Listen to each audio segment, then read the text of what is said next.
Well, hello everyone. I'm Jill Bloom, publisher of Roofing Contractor, Walls and Ceilings, and Building Enclosure. And thank you so much for joining us. Whether you are listening or watching, it's always great to have you here. I'm here today with Art Eisner, the editor of Roofing Contractor, and so honored to be spending some time with Trent Cotney, the CEO of Cotney Attorneys and Consultants, because there's always a lot to talk about, right, Trent? Thank you so much for being here. Absolutely, Jill. Art, it's great being here, and yeah, we've had a crazy last week or so. It's amazing the amount of news that's been out there. So yeah, we got a lot to talk about.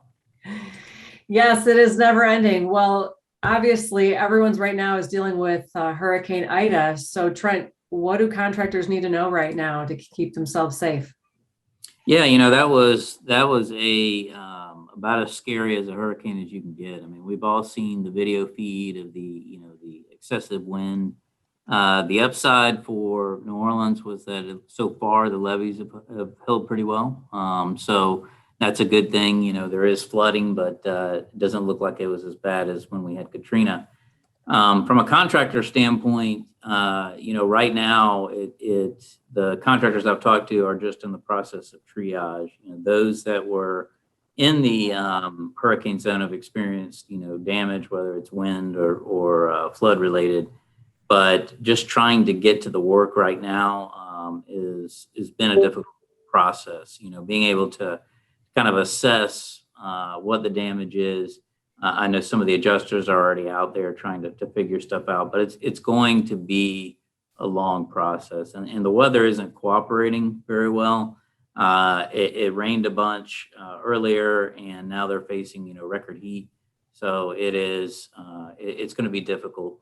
The one thing that when these storms come through, especially storms that have this high wind, is the tree removal service people come through first, remove all the debris, and then that way it's a lot safer to get into some of these areas. So I think, once that stage is complete, we're going to start getting a true assessment of what some of the roof repairs and replacements need to be.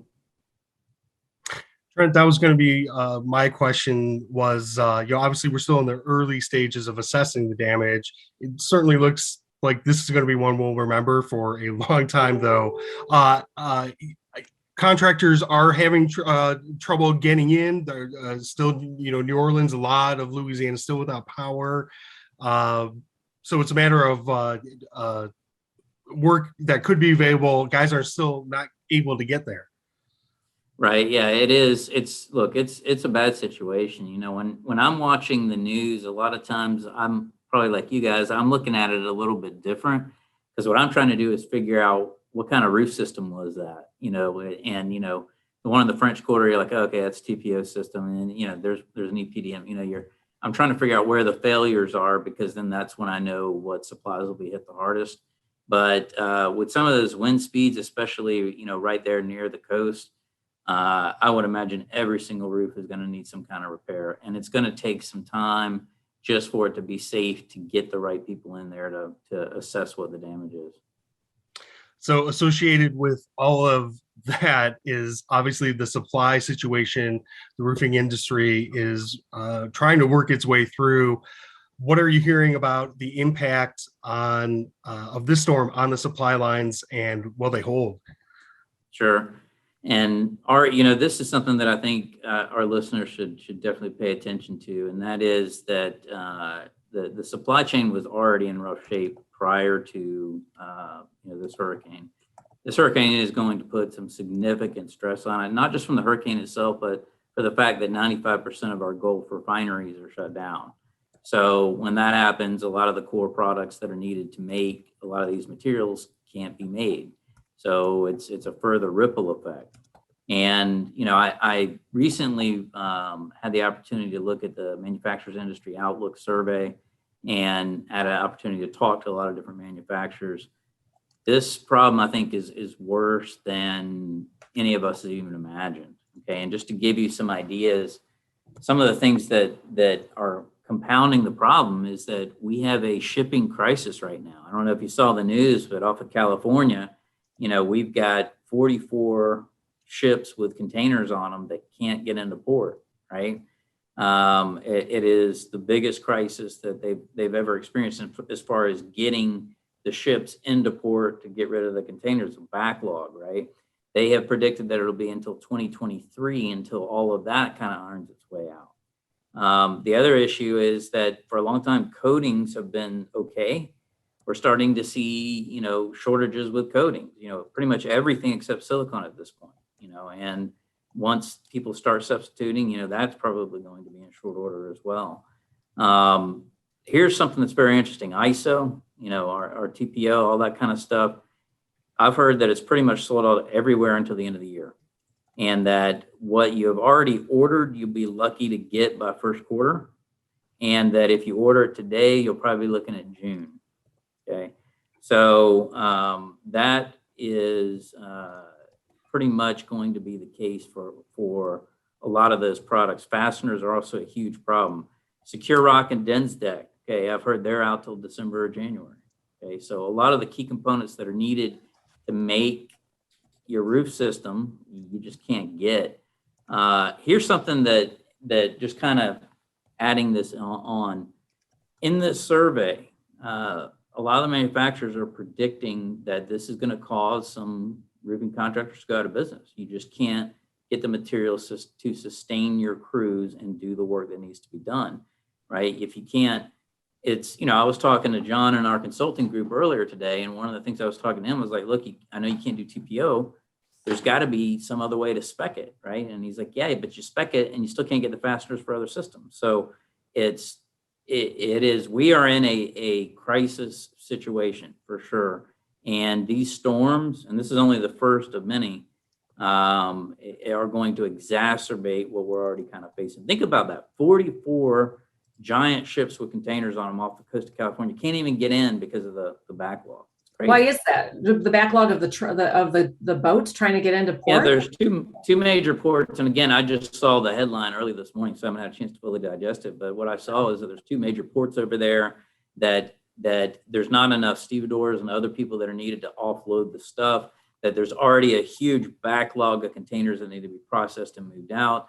Because of that, they don't have the right skilled labor to offload the stuff or to move the stuff over to, there's not enough room to store all the stuff that needs to be stored and shipped out. It's just a huge backlog. And then to further complicate things, Jill, there's not enough truckers to ship the stuff out of the port to make more room for more stuff in the port. It's just a huge freaking disaster, right? And I'll dive into that. Actually, Art, I think that will probably be my next article.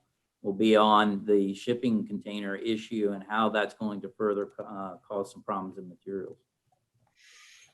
Wow, Trent. Well, certainly that is a very grim, prognosis looking that far out. I think, certainly a few problems come right to mind.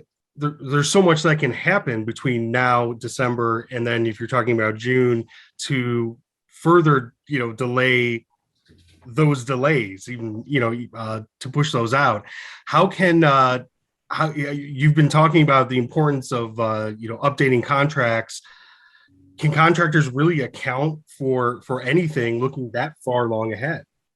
Yeah, you've got to, I've talked about it plenty of times on previous shows that we've done, but price acceleration provisions, material availability provisions, allowing for extensions of time for delay, those kinds of things. And look, you got to get creative. You've got to work with your design team, whether it's internal or external, architects, engineers, and figure out what can work, what is available, what can we do? Is there a way to get more life out of the existing roof?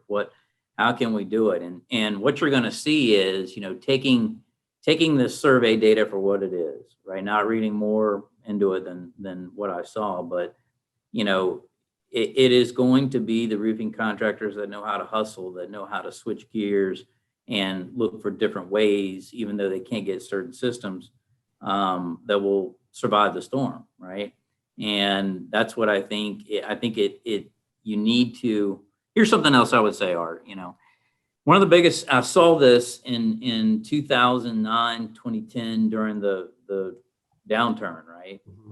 Contractors that were large, your tier one contractors, they could not cut quickly enough to deal with the issue. We had a lot of major roofing contractors that go under during that time frame because they couldn't downsize quick enough to account for it. So some advice that I would give contractors out there is, yeah, you can contractually protect yourself, but the key is can you do the work, right? If you don't have the materials, you can't do the work. So what you really need to do is look from an operating standpoint and figure out, okay, what is my crisis management plan here? What are the key internal indicators, key performance indicators I have to look at so that I know that I need to start cutting workforce, start cutting cost, and I need to do it in a systematic manner so that it's not too little too late. Does that kind of make sense? I mean, I've seen it over and over again, and I would like all of this just to not happen, and maybe it will, but when I see an independent survey say this, when I hear stuff, on the phone and through email and the internet, it makes me a little bit concerned. No doubt, Trent.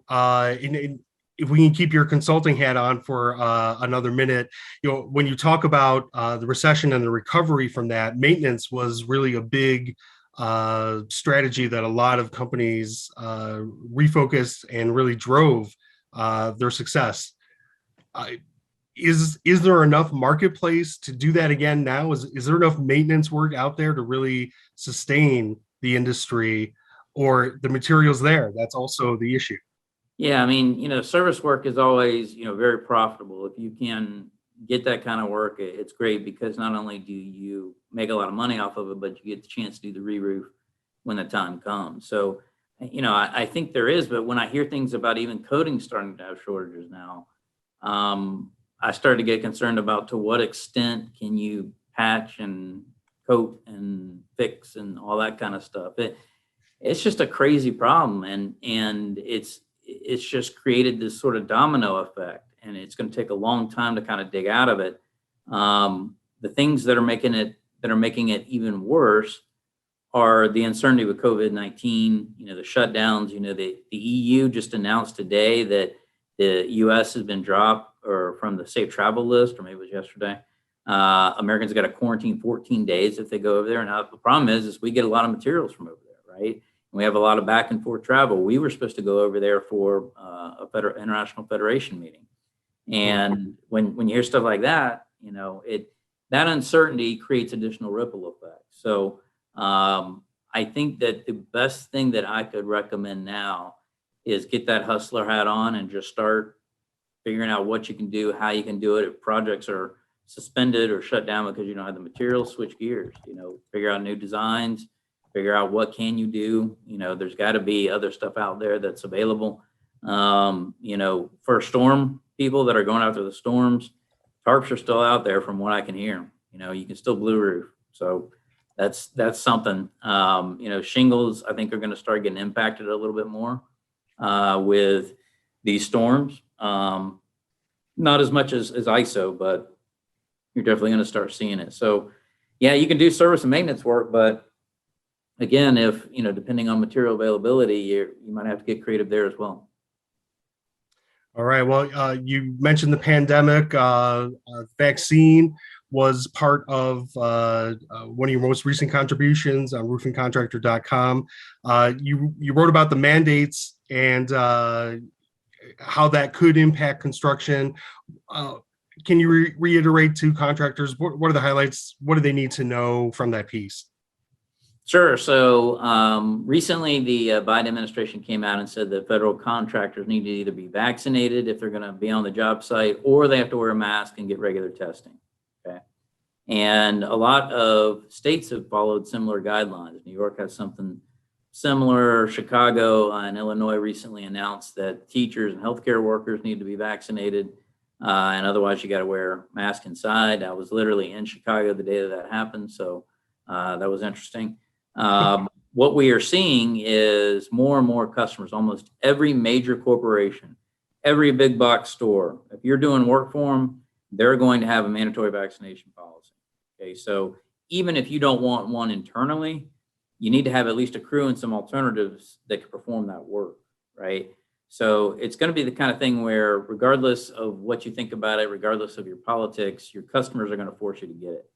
And that's, and it depends, if you do residential work, you're not going to have homeowners necessarily say, hey, you got to be vaccinated, right? They're not going to demand proof of vaccination. It could be a marketing thing that you can use, but not necessary. For commercial, that's where I've seen it, and I think you're going to see a bigger uptick now that the FDA has given full approval to at least the Pfizer vaccine. Okay, thank you for that update. In other news on rc.com, Cotney Attorneys and Consultants made the Inc. 5000 list. Congratulations to you and your crew. That's not necessarily new news for being on that list, but tell us what does it mean and what's next? Sure. So very proud of the great people that we got here, right? I mean, I'm really lucky to have John and everybody in his team, everybody in legal. We make it's a great synergy that we've got going on, and feel very fortunate that we've got recognized by Inc. For that. We're always trying to innovate. One of the things that we've done through our Cotney Capital portion, which provides private equity, is we're working with a lot of companies right now, and most of them are behind the scenes. We need a lot of the stuff that they're doing is either technology driven or product driven. So some of the stuff that we're interested in doing is moving that forward. And I think there's a lot of opportunity both in the renewable and sustainable energy space to have a lot of products that are out there that are unique. We've seen a lot of news, and we've talked about recycled materials, which is not necessarily anything new, but I think a lot of manufacturers are starting to gravitate towards it. I think that with the material shortage that we have now, it is a perfect opportunity to look for new or recycled materials that can be used in lieu of a lot of the stuff that we can't get now. So what I am excited about is I'm excited about the future. We are always looking for ways where we can expand our offerings, do more training, do more education, figure out, where is this industry going and how can we be tip of the spear? So yeah, again, very honored, and thank you for mentioning that. I appreciate it. You bet. And we're obviously very excited to have you back on the Best of Success stage in just a few weeks in Dallas, September 19th through the 21st. Registrations are filling up. Trent, tell us, what are you presenting on and what are you looking forward to? So I am presenting on expert tips for negotiating your contracts. And what I'm going to do is a lot of contractors, when I talk to them, they say, oh, well, hey, I got this contract. There's not much I can do with it. I just got to take it or they're going to go to a competitor. What I'm going to teach them is, yeah, you can do something with it, but you have to know how to do it, right?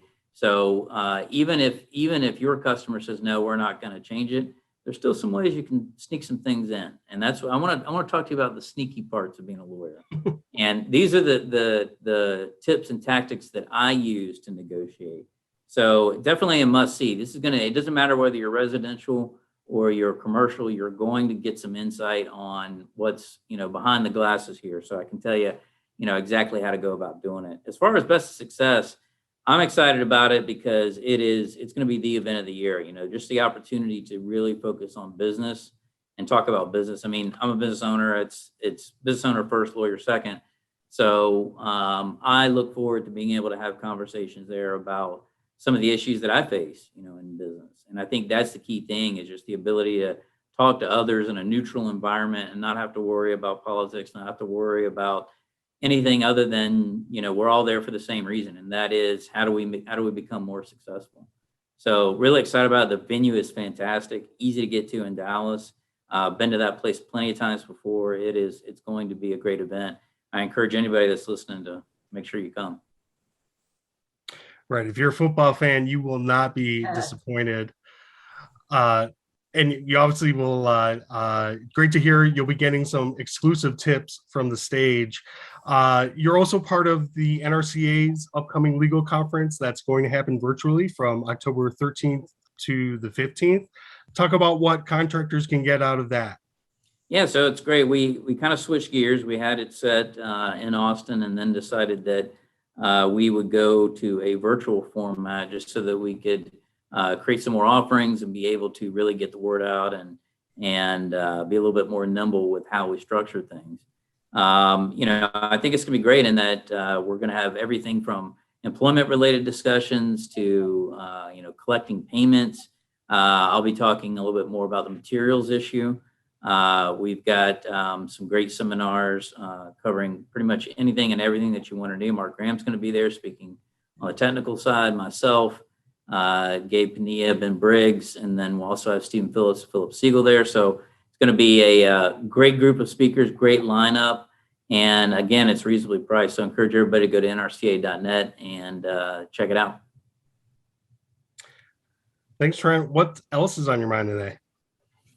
You know, with all the bad news that's out there, so you got COVID, you got Afghanistan, you got these material things. You know, I'm a little bit of a Debbie Downer today, and I gotta admit that. But you know what I'm excited about, Art, is I had the opportunity right before I came on this. I had a good friend of mine here come into the office. He's a roofing contractor. Just stop by, and it's conversations like that that just remind me, you know, how great this industry is. You know, it's just two people talking. You know, we talked a little bit about the materials issue, but that's the thing that I want to impress upon everyone, that regardless of what's going on, you know, I'm confident we're going to get through it and we're going to be better than we were before. So keep that in mind as we kind of continue to navigate these things. Obviously, we're always here to make sure that you're protected and getting the word out. But at the end of the day, God, I love this industry. You know, it's a sick, twisted thing but I love it. You know, I love it, and I love talking to the people, and I think that's the thing is I'm just excited, man. I throw whatever you want. We're going to be there, and we're going to be better after it. So. Very nice. Well, thank you, Trent, so much for that silver lining, and it is a great industry. There's no doubt about it. And we appreciate your time as always. If anybody has any questions, you can always reach out to Trent at cotneycl.com. If you need to reach us, it's roofingcontractor.com, wconline.com, or buildingenclosureonline.com. And while you're there, make sure you sign up for our free e-newsletters, register for our website, which is free. Check out our new e-magazine platform, which is phenomenal. We're really excited about it. And please stay safe and healthy. And we look forward to talking to you next time.